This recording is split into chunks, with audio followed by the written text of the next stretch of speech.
Hey everybody, how's it going? So with the Eternals set to be one of the brand new franchises in the Marvel Universe in Phase 4, it's going to be really interesting to see how they presumably connect it with the other franchises already ongoing with the MCU.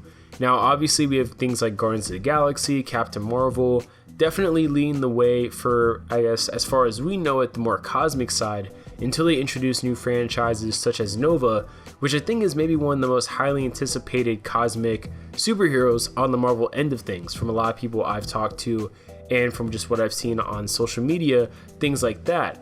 Now, with the ongoing franchises, another one that's very, I guess for me personally, I'm very interested in is Black Panther. And oddly enough, out of all the movies, more so than Thor, more so than Guardians of the Galaxy, more so than Captain Marvel, Black Panther may be the key to connecting the contemporary MCU as we have it today with what happens in the Eternals, as that's presumed, as far as we know as of me recording this, to take place thousands of years ago on Earth, but just very, very far back in the past, to the point where there will be obviously no real direct interactions between characters, and even the characters in Eternals we don't even know the full scope of. So for example, we know Angelina Jolie is in the movie, but outside of that, we don't really know the full cast. We don't know who officially the villain is, for example. We don't even know who's officially playing one of the main Eternals, which is Icarus. So there's a lot up in the air still with the Eternals film, and I'm really excited to see how this shapes up as we get closer and closer to the, I guess, the cameras rolling, so to speak. But going back to how it can connect with Black Panther, if we go back to the beginning of Black Panther, we get the story of how vibranium landed on what is now known as Wakanda.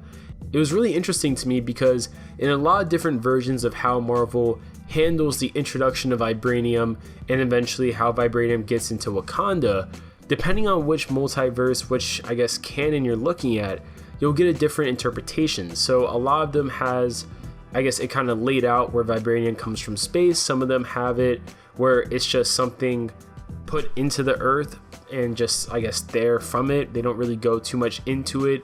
Usually those are kind of more of the universes where they don't really get to flesh out the characters of that universe. So it might be a mini series type universe, and then once the mini series is over, they'll never revisit it again.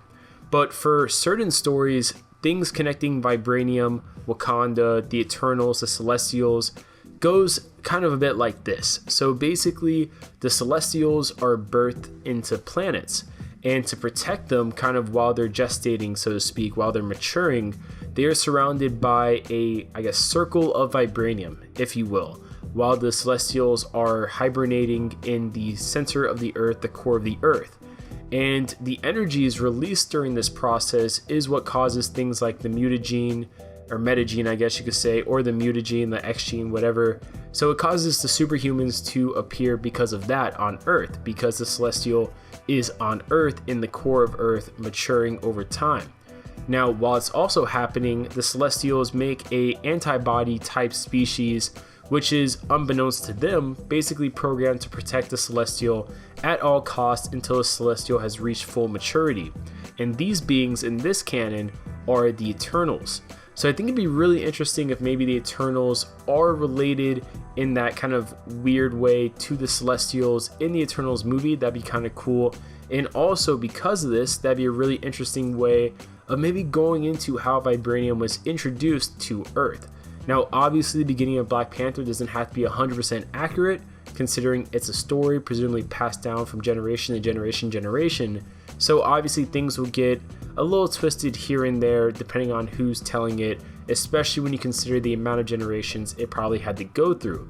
And also I think it'd be really interesting if maybe they connected, if they want to simplify it a little bit, to being that vibranium is what the armor of the Celestials used, and then maybe during the Eternals franchise, in some way, shape, or form, we'll get, just like how Nowhere is the head of a dead Celestial, maybe we'll get chunks of Celestial armor kind of chipped off, and that will eventually become the amount of vibranium that lands in Wakanda.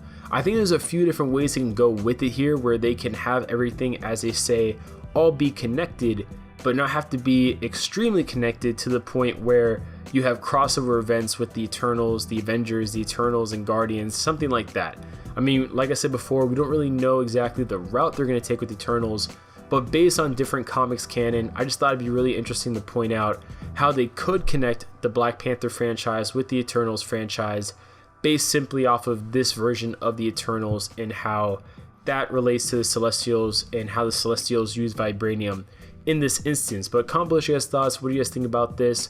Would you like to see it connect in this kind of way? That way the Eternals movie can still do their own thing, not have to be directly connected, but at the same time we'll still have some sort of connection between the various franchises, and at the same time it would explain how vibranium went to, of all places, Earth instead of a different planet. But comment below your guys' thoughts. What do you guys think? And we'll see you guys later.